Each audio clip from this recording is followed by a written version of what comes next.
Welcome to the Dating After Divorce podcast. I'm your host, Shade Curry, and I believe every divorced woman deserves a romantic relationship where she feels safe, loved, and cherished. You can create the most amazing life after divorce, and I will teach you how. Hello, everyone. Welcome back to the Dating After Divorce podcast. We have the best conversation for you guys today. It's going to be so awesome. I'm here on Zoom with my friend, colleague, and special guest, Dr. Stephanie Byerly. And Stephanie is a trauma-informed professional coach. She is an I knew I was going to stumble over this word, but let's just go. Obstetrical anesthesiologist. You got it. Anesthesiologist. I know that one. And certified life professional coach, as well as a leadership consultant. Stephanie is a fierce advocate for wellness for all physicians. She has a special emphasis on women physicians. And she has an article titled Female Physician Wellness, Our Expectations of Ourselves Extreme. And, I hope we can link that up. We should link that article up in the show notes as well. I just wanted to say that. All right. Welcome, Stephanie. It's a pleasure to have you here. Thank you. It's just amazing to be here. Yeah. All right. So we're talking dating after divorce, amongst other things. We can just dive right into your story. You have been married and divorced twice, and you've been partnered for a few years now. 4 years, yes. 4 years. And you have quite the story. And I think your journey really mirrors a lot of my clients and a lot of women who listen to this podcast. So where would you like to start? I would love to start talking about I guess when I was married for 10 years, got married, looking into my, in my professional life. So I was still in medical school, had a lot more years of training to go, but really was like, okay, I was supposed to get married. I met somebody. And then it was, okay, so now we're supposed to have kids and, all this. And it was difficult. And I'm sure a lot of your listeners, your clients go through the same thing about when you're a female professional, woman professional, when do you have kids? There's no great time, right? Mm-hmm. And so we had 2 daughters and things just got really, really bad. We ended up moving, started our life out of training for being physicians. He's a physician as well. And, it was very ugly and was one of these where we both had joint custody, but it turned out, one of my daughters has some significant issues, and it was very much a fight the whole time, basically until she turned 18. They were 3 and 4 when I got divorced. So that was a huge struggle. And then even the financial piece. Mm-hmm. And as being a professional woman who's successful, when you go through a divorce, you don't expect your husband at the time, going through the divorce, to ask you for child support and things like this. And so it was difficult. It was very ugly. And what I came out of from that was that this may sound awful, but you don't know who you're married to until you get divorced. Oh yeah, no, 100%. And I won't hijack your story with why I believe that. But yes, totally. Yeah. In fact, now I tell my clients as they are, because we have these stages, we slow down the dating process. We have these stages and milestones, and so that they can consider everything. And I always tell them, consider what a divorce from this person would look like. Yes. Because whatever you imagine it would look like is the indicator of whether this person is right for you or not. That's a great way to look at it. Yeah. And it hasn't failed yet, with my clients who are partnered, in the sense that when they have paused to consider the person's temperament, temper, how that person speaks about their ex-wife, if they have one. Mm-hmm. Some of them have been like, oh, no, we're good. And then a few have been like, I need to maybe watch just a little longer to make sure. Yeah.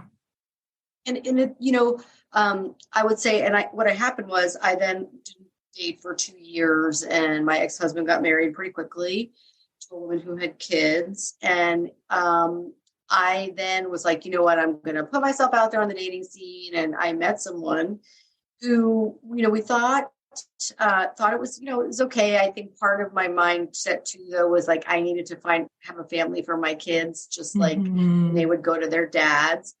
And this person and I actually went to counseling together. And it was the conversation of, is the fact that I make more money than you, as a physician, going to bother you? And it was, of course not. No. When you first meet someone, right, and you're so impressed by them and you love everything about them, but then when you start to have issues, then you are driven crazy by everything, and then it became, you're so controlling and you're so this and you're so that.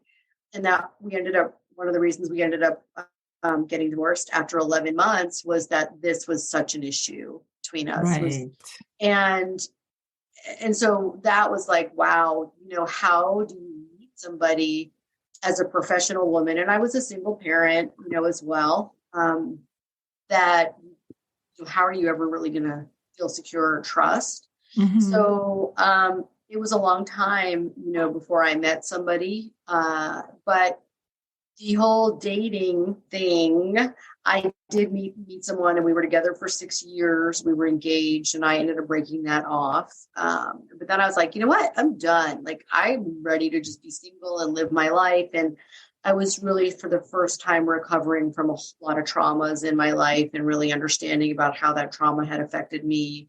And again, one of my daughters has had some significant issues. And I was like, okay, so going through the process of healing from the trauma, one of the biggest things I had to work on was that I was actually going to trust myself to make decisions and hold boundaries in relationships, and especially, intimate relationships. Yeah. Yeah. Like, and when you say hold boundaries, I mean, knowing the boundary you want to set in the first place requires you knowing yourself, like knowing what you, verbalizing what you really, really want. Absolutely. And I my partner that we've been together for 4 years, I think one of the reasons that it's really worked is that he's very independent. So we both came to the relationship each having our lives, separate lives, and we didn't need each other for anything, financially, anything. We just wanted to be together. But literally on our first date, we went on a walk, and it was July in Dallas, Texas. It was 105 degrees, and we were sitting, on the bench. And I was like, you know what? Might as well put this out here right now. I'm a professional woman. I'm fierce. I'm independent. I have my boundaries. I make a good living. No man is ever going to tell me what I can and can't do, and especially what I can and can't do with my money. And, I'm just putting that out there. And if that isn't okay with you, then, no need for date 2. And you could tell he looked at me and he was like, that's fantastic. You do whatever you want and make as much money as you want. That was, I laid it out there, but I will say that, and we're in different places in our lives. Our kids are in their 20s, both of us, and 30s. And so we don't have young kids. So we're not like raising children together, which certainly adds another piece to it. But we come together again with separate lives, but we come together because we want to be together. We've had our issues that we've had to work through, and certainly major boundaries that it was like, look, if we can't get through this, doesn't make us bad people. It just means we didn't work out. But this is something that I'm not willing to compromise. Yeah. Yeah. That's so good. Oh my gosh. I have so many questions.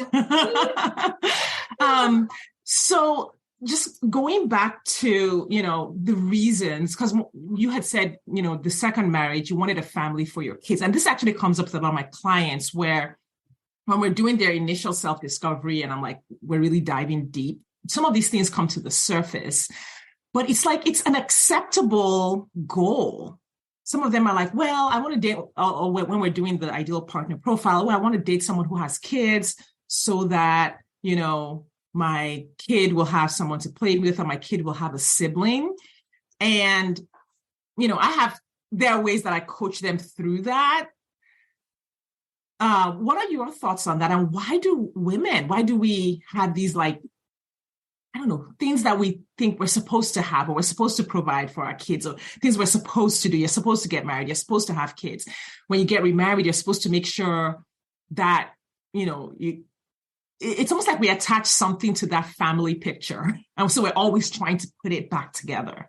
Yeah. And, especially after going through our advanced feminist coaching certification that we did, and just learning about all the things that women are socialized to believe, and that, we're supposed to be married, and we're supposed to be in a relationship, and we're supposed to have children, because if we don't, then we're not really fulfilling our purpose for being on this planet. And that goes back to the caveman days, right? And so, we have to remember that as women, if we weren't liked by men, we were kicked out of the cave and got eaten by a saber-toothed tiger, right? Yeah. And so to realize that this just has continued through the ages, and how you're raised in your family and what their stories are around marriage. I mean, I think this generation of parents may be a little different, but couple of generations ago, it was all about, as a woman, you had to get married and you had to have kids, right? And if you think back to, 2000 years ago, right, you had to get a dowry, and it was all, marriage was not a love thing. It was a financial agreement between two families, right? And women got sold into marriage and things like this. So, and then if we think about our epigenetics, and if you're a woman of color, et cetera, and all the marginalization pieces, and certainly, I have some Asian clients, and they're like, oh my God, like, all my parents ask me every time we get on the phone is, when are you going to get married? Did you meet somebody? And so I think it just drilled into us. And then what do we see while we're in school? What do we see in social media? What do we see on the movies? Right. Yeah. And social media, I think, has made it difficult, right? Because we see these perfect pictures of these Instagram families and blah, blah, blah. And that most of the time they're fighting in their home and they're miserable. So it's sort of like, we think we're going to feel a certain way if we get something versus what's the real reasoning behind it. But a lot of it is, as women, we just are told we have to have a man to give us our opinion of ourselves, like that we can't validate ourselves. And, and we need to take care of children and a husband to actually mean that we have meaning. And that's one of my biggest things with my coaching and my trauma coaching and my leadership coaching, is for men and women to understand how they're socialized to believe what they believe about each other, women in leadership, and try to work through it from a non-judgmental, no blame, but let's understand why you think I'm bad at this and why I think I'm bad at this, and then all of the external barriers that we face. But when people start to understand, like, what goes around in your brain, if 95% of your 50,000 thoughts a day are subconscious, and it's all this negative hamster wheel of negativity. I'm not good enough. I need to be with a man. I need to get validated by a man. It's like, we're not our thoughts, and we shouldn't blame ourselves from that, but we're really realizing why we do the things we do. Yeah. How we think, we expect we're going to feel. Then we get there and we're like, oh, is this it? Okay, what's next? Because I don't feel much better. Right. And it is sold to us as like, this is the goal. As a kid, we're trying on wedding dresses as little girls, and we're pretending to be walking down the aisle because we've been sold that is the thing, that is the goal, that's the holy grail. And if we don't question it, then it's sort of like my very first coach, he called them injunctions. He's like subconscious injunctions. It's like, they're like commands that are programmed into you, just, not necessarily on purpose, but like just, socialization, and you have to obey. So now it's inside of you. And we learned this in our feminist certification. It becomes what I think Kara Lowenthal called internal bias. So now you're internally biased. So now you have this automatic reaction to the world without thinking about it. And I think that's what happens when my clients are like, oh, I need to marry someone who has a kid, my kid's age. Because instead of thinking, am I choosing a partner because I want to be partnered? Yes. And what kind of partner would be most suitable for me? Who am I? What do I want out of life? And who would I most enjoy, being with in life? It's all of these other external requirements so that my mom will be happy and my kid will be happy. And we don't even know that that's the reason why we're doing what we're doing. Yeah. And it's interesting because when I think when you fall in love and everything is just so wonderful, when you don't really get down to the nitty gritty of like, do we parent the same? Do we agree about these major things about our children? I mean, these are the things that really, really get in the way, especially if you're blending families. And that was an issue in my second marriage. And it really did absolutely cause major issues. Yeah. Yeah. Because if you are blending families, then there are things you need to think about. But if we're being pushed because, well, you have to have a family, you should blend a family, then we're not even thinking about what that really looks like. And what was interesting for my client who had the question, I need a man who has a kid this age. I said, blending families isn't easy. So like, why would you like choose that on purpose? It is not easy, right? And then, and then it's, again, like you said, it's all the shoulds and all the should not haves and all, oh my goodness. I heard a great term the other day.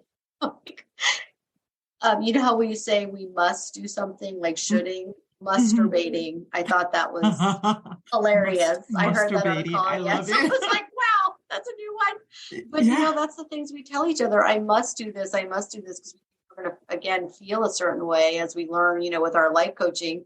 We think we're going to feel a certain way. And then if the thoughts behind it aren't there, then we're like, what's next? Yes, 100%. I wanted to ask about kind of like your healing journey, because you said you went on this healing journey in order to be able to finally set boundaries that gave you peace and helped you thrive in your relationships. Like, what did that look like? Were there certain modalities that you use, or were there like certain thinking patterns that you worked on? So what I had been on a healing journey for a while. Finally, let me back up. I had, my mom was married 5 times and she had pretty severe mental illness. And there was some sexual abuse there and abuse and things like this. And so these things sort of led me on a track when I was sort of growing up. And I had a lot of healing to do about a lot of that kind of trauma.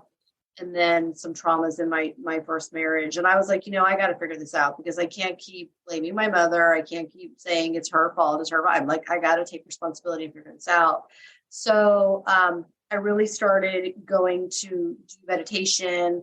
I started doing my trauma therapy, regular therapy, but this was like a journey. I think the thing that was the most poignant was about 5 years ago when I did my trauma coaching, because I really had no idea at all that as a 52-year-old woman, I was making decisions about something that happened to me when I was 3. And so that really helped me understand a lot about why I was the way that I was, and that it couldn't have been any other way with how my nervous system was pretty much set up from the time I was almost born.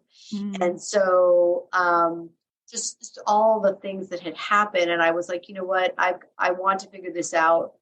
I needed to be there for my daughter who was going through a lot, and myself. And so it was starting to meditate, really doing a lot of mindset work, mind, body, healing. And then I learned about coaching, and I was like, oh my goodness. So when I went to coaching school, I never had any idea how it was going to transform my life. And so then what I did was I wanted to get my trauma coaching certification to understand how my traumas had affected me, how they affected my children, and how I could also help my clients, but also help in my workplace too. Because when you understand about how trauma affects people in the way of being like what happened to you instead of what's wrong with you, you walk around the world very differently, and even in the workplace differently, and especially like in healthcare with everything that has happened. So I continued, my healing journey that way. I'm probably a little woo-woo with some of the things I do. I got my sage that I burn, and I've got, my incantations. I'm obsessed with Tony Robbins, so I'm always doing that stuff. But really, I think the biggest thing is probably understanding my nervous system, understanding my brain, and deciding that I'm going to take control of my brain instead of my brain having control of me. I used to be a very anxious, reactive person. And I was like, I just don't want to be like this anymore. And so between the coaching and the trauma therapy and really starting to understand again that it couldn't have been any other way, but now I have a choice because I have knowledge and I want to figure out who my authentic self is. So it's been a lot of that continued healing through self-coaching. I have 2 coaches. I'm constantly, reading and learning more. And I've always been this fierce advocate for women, all women, certainly for physicians. Now I'm branching out into the corporate world. But doing our advanced feminist coaching certification, set me on fire.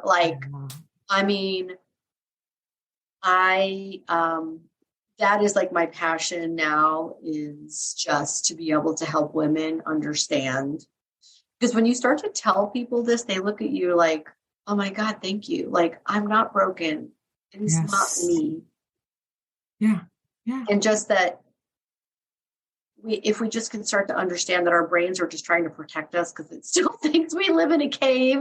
Yeah. Really, all your brain cares about is that you have food, you feel pleasure, you don't feel pain, and you're not going to die. Literally, that's it. And so we got to understand what all the motivations are. Yeah. Behind what we do. And right. that we deserve to be happy. And, just to the way we've been socialized as women doesn't mean that's, we understand it, that's how we have to live out our future. And we get to decide from a different place as an adult. I get to decide now who I want my authentic self to be.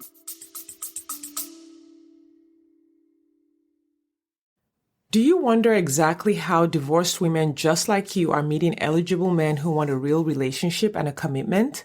They're doing it by dating with their core values. Your core values are the GPS that lead you to the partner you've been looking for.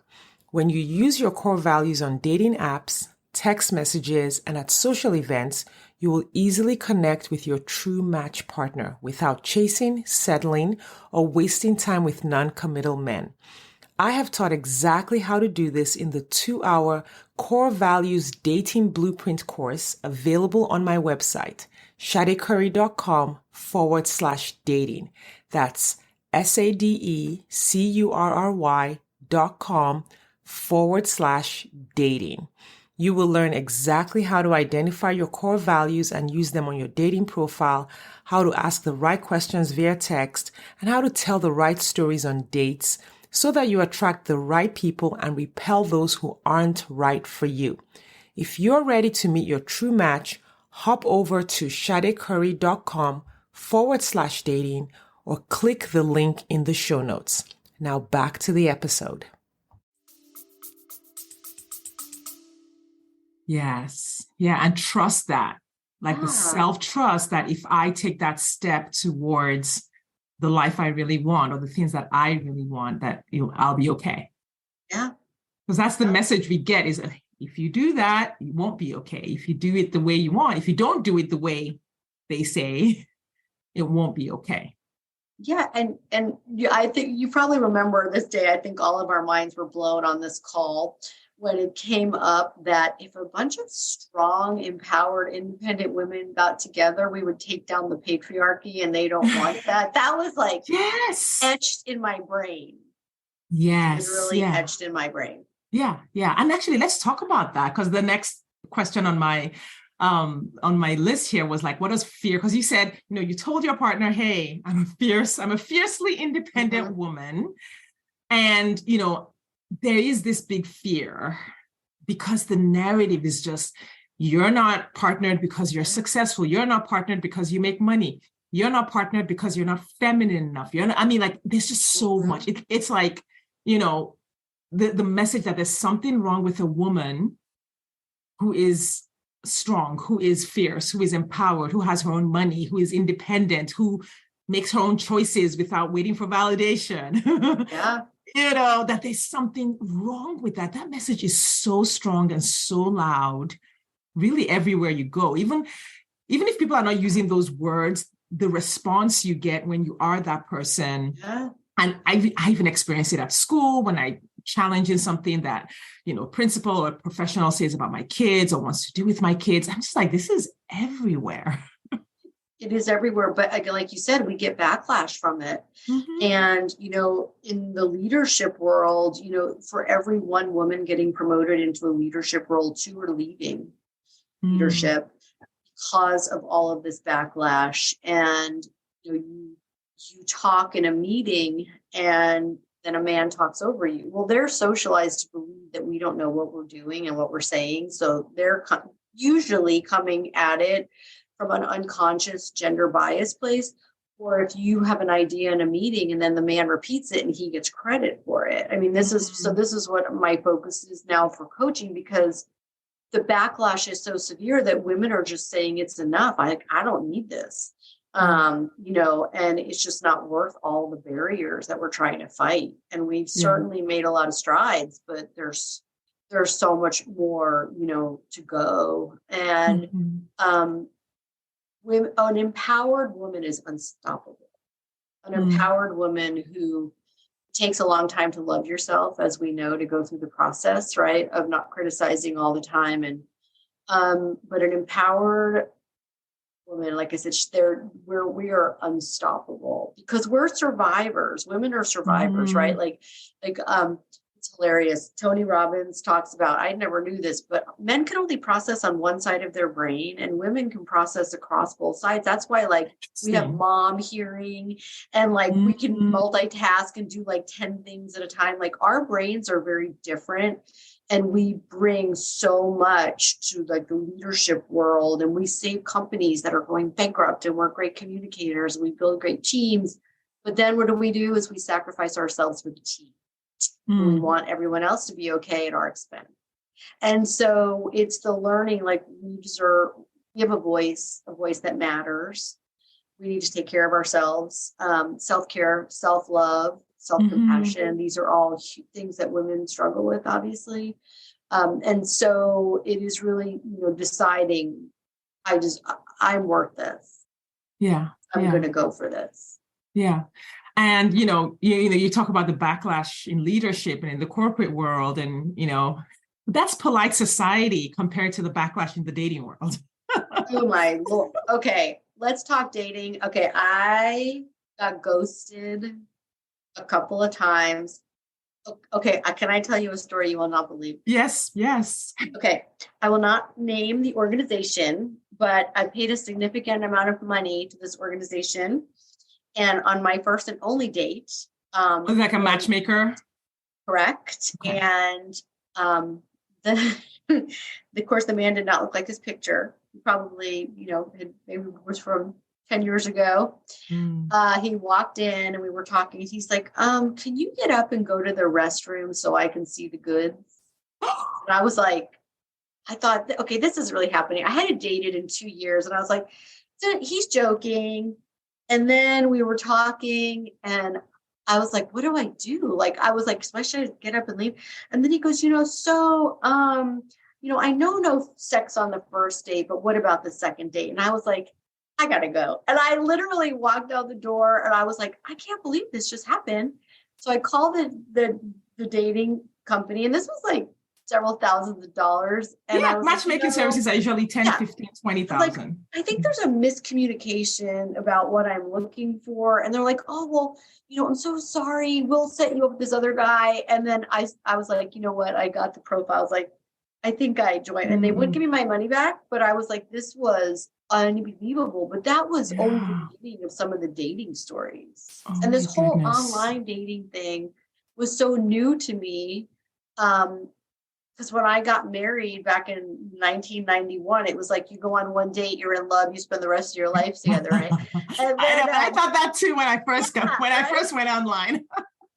But this was like, oh my God, all the swiping, it was like a full-time job. I'm like, I don't have time. Yeah. But probably the 6 or 7 dates, I was like, this is a trip. I will say though that I did have 3 dates in 24 hours one time because I'm busy. I had to get them all arranged, but I was like, I'm done now. I was like, too much. Yeah. I have one client. She actually celebrated her 1-year anniversary in February, and she was like a machine. She was like, she's one of the people who's just very structured. She's like, okay, divorce is over. Did my therapy. Therapist gave me the go ahead to start dating, hired my dating coach. Like, I love it. And she was so structured. She stacked up her dates. Like, she was like, okay, I work 9 to 5.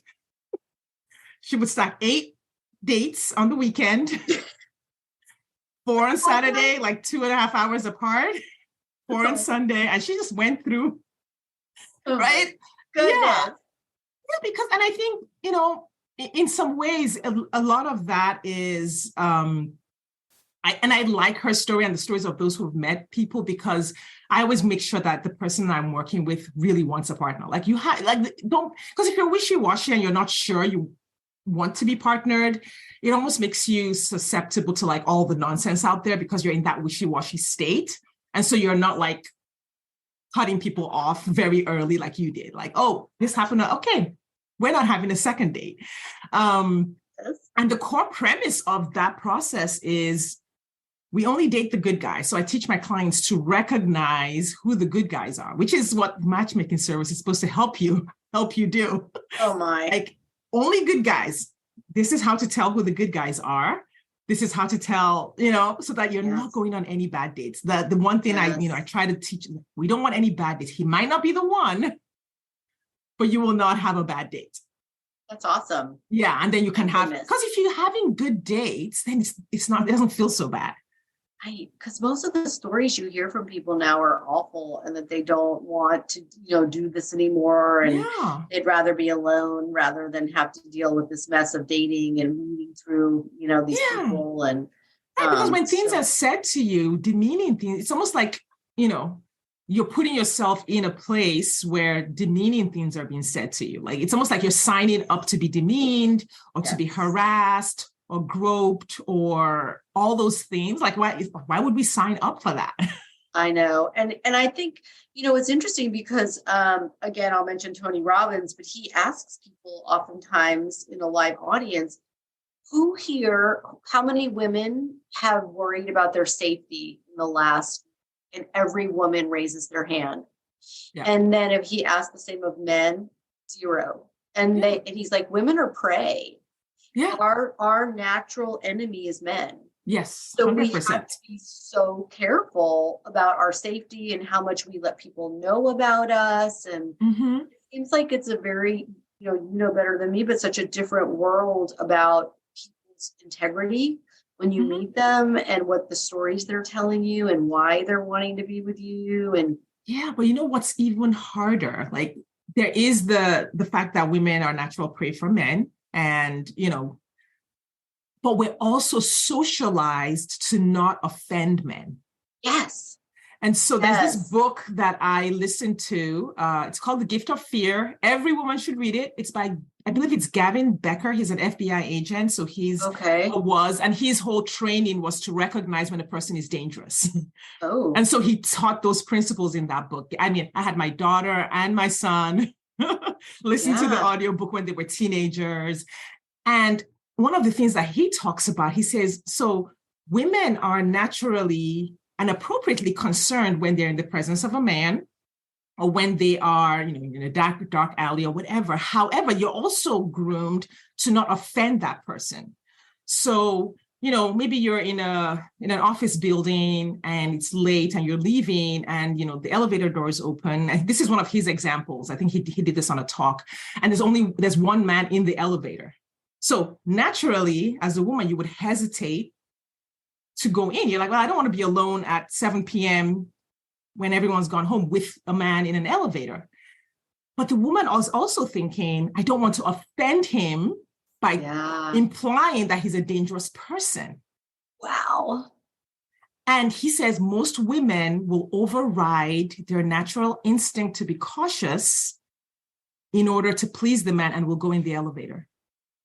That's terrifying and so true. Now that you say that, I'm like, yes, that's absolutely true. Yeah. And this is where I think the empowerment and breaking that internal bias that, we try to do is so helpful, right? And that's the principle that I bring to my coaching, where I'm like, no, absolutely not. Like, no, at no time is your value and your safety and your comfort ever less important than how the other person feels. Because I'm working with women who will be like, well, I don't want to break up with him because I don't want him to feel bad. I don't want him to be disappointed. Or they're like, I'm not sure he's the one for me, but I'm going to break up with him now instead of finding out and then having to break up after the fourth date. I'm like, yeah, but you should be taking care of you. If you need more time to decide. Yes. And he gets mad on the fourth date, he gets to handle his feelings. But we've been socialized to be so responsible for men's feelings, to care for their feelings, even men we don't know, even random strangers on a dating app. It's really, our brain and how we've been socialized. It's so powerful. It's that running dialogue that we just don't even realize is always background. Yeah. Yeah. So when you're thinking about things like, what are some thoughts that for women who hesitate to truly step into being, because this is the whole thing. Women hesitate, my clients, the women listening to this podcast, we all hesitate to step into that stereotype of fierce, which I love that you have just embraced it. You are just like, I'm a strong, fierce, independent woman like that. Yeah. And you prove that doing that is actually a good thing, because in a sense, you have it all. You have the career and you have the partner because you did that and you insisted on waiting for a man who wanted that, who was okay with that, who supported that. So the journey from, okay, I'm afraid to be called intimidating by this guy on the app. I'm afraid of being called, because I had that said to me too. I've had that, because then I'll tell you this part of my story was I went on an early date, probably maybe the second or third date I went on when I was dating, and this person kissed me after the date, and I was not expecting it, and it was not welcome.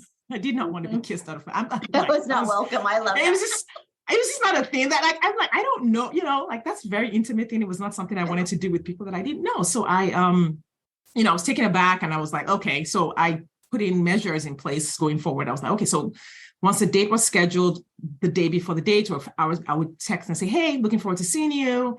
I would prefer, not to be kissed or whatever. I'm happy to, shake your hand or give you a hug, but, and I would just say, hey, preferred. And some men would get angry at that. Jeez. Like they were upset that I said, please don't kiss me after the date. Like, I just want to talk and get to know you. And it was usually just a one line, and I didn't it wasn't scoldy. And so I recognize that when you do step into that, it's not we do the rah-rah, be empowered thing, but there is a real response as we move through the world with it.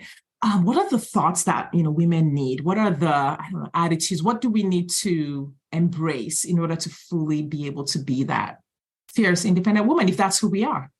I think there's several things. And the first one is to really understand.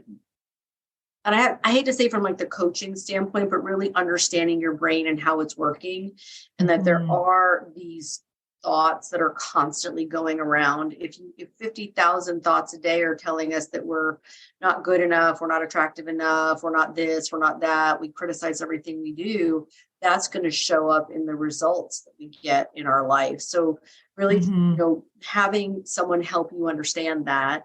And then really deciding again who you want to be, realizing that people are going to be offended by you. And guess what? You can't make a person think, feel, or act a certain way towards you, nor can they do that for you. So for instance, if you're in a leadership role, if you're doing your leadership role right, effectively, guess what? Everybody isn't going to like you. They'll respect you. Everybody isn't going to like you, though. And as women, that really bothers us because, again, it goes back to the caveman days, right? If you weren't liked, you got kicked out of the cave. And we're people pleasers, and we don't have to be people pleasers, right? We have to please ourselves. And as long as we're showing up after we figure out sort of how we're showing up, how we're responding and reacting and things like this, and we get a hold of that, if we're happy with the way we're showing up, that if people don't like you or in whatever circumstance, that's not your business. It's just that you have to be happy with the way you're showing up. Yeah. And of course, self-awareness is a huge piece. And I have all of my clients take a few tests. One is from Positive Intelligence and one is the Enneagram.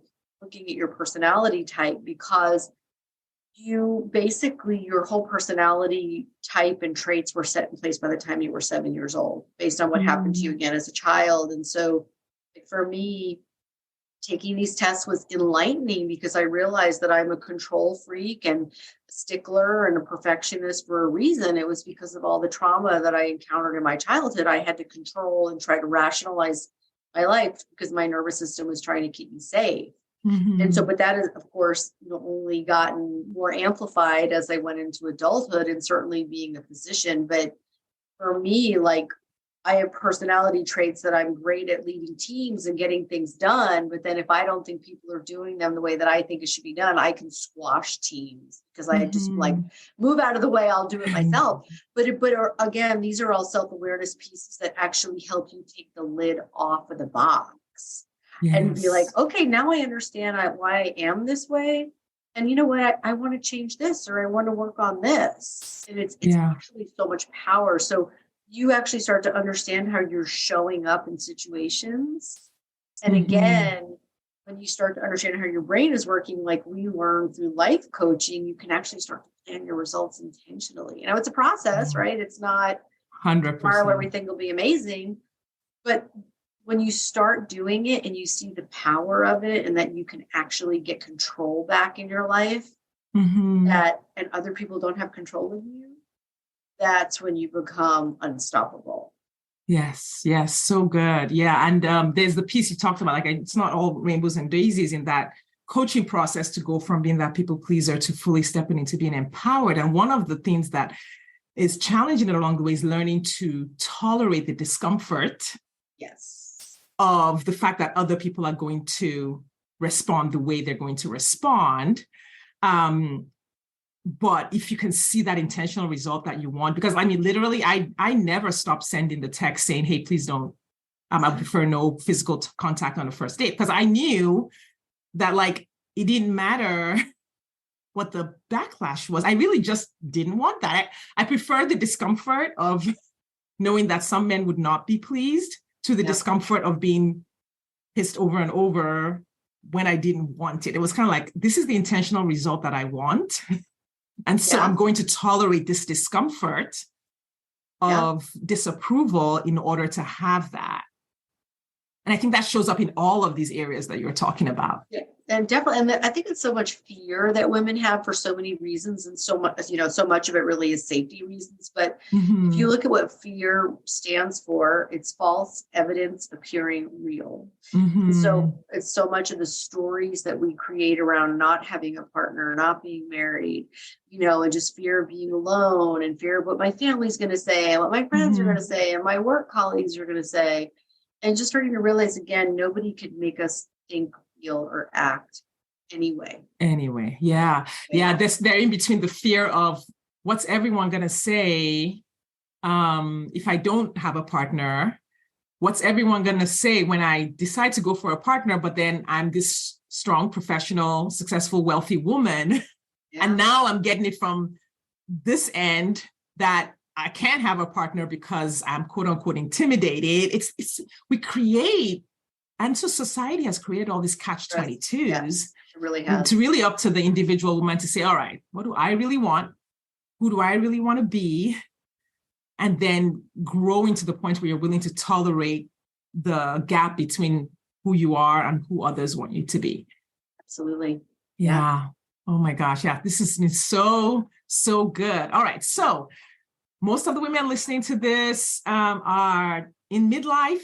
They are dating after divorce, or they are newly divorced and like starting to learn and get ready to date. What advice do you have from them, just from your own experience, to just say, to help them along that journey?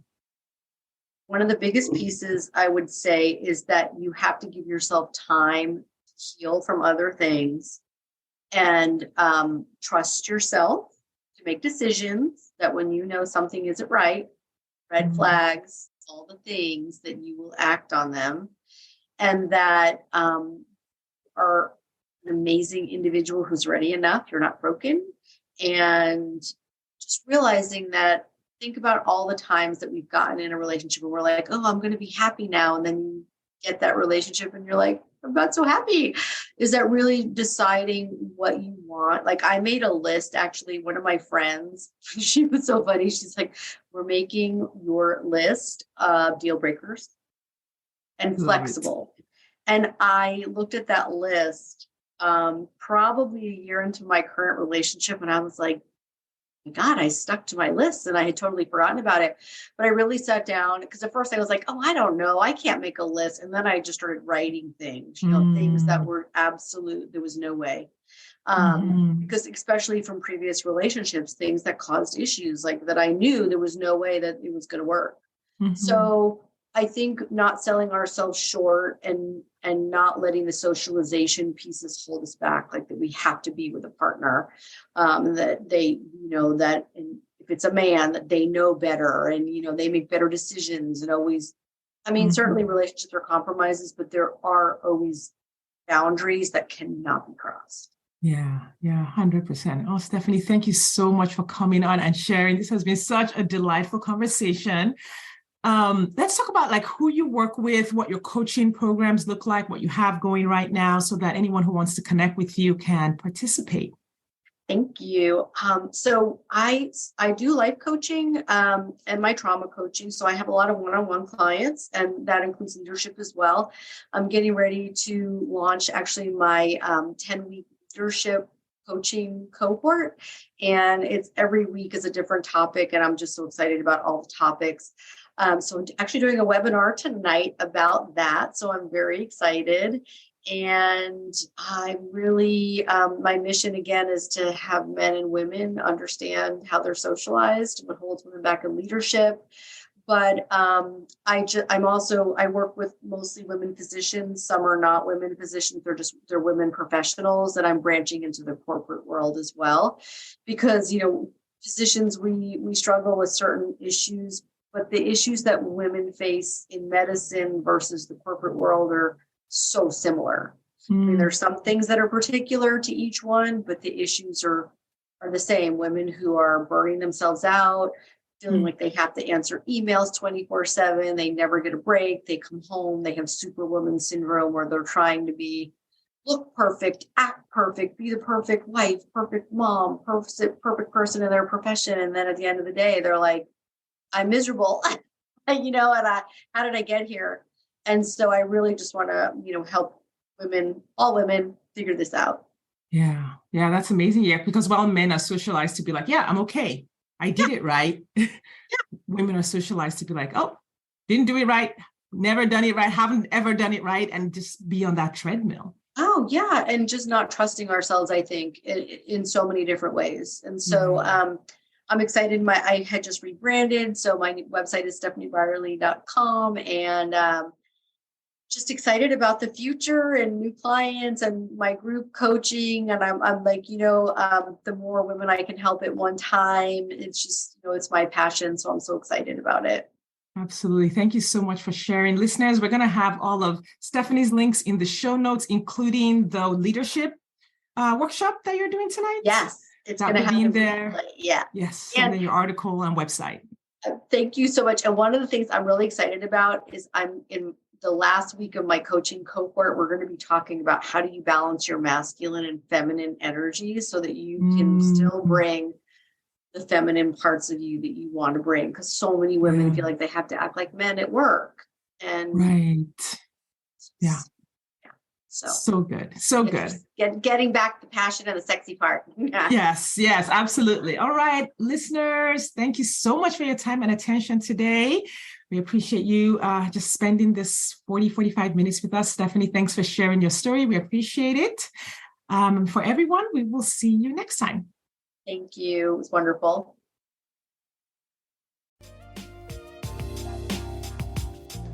Thanks for listening today. If you are ready to get married after divorce, I want to invite you to download my free 8-video training specifically designed to help divorced women date with ease and get married again. Head over to sadecurry.com to get started. That's SADECURRY.com. I'll see you inside.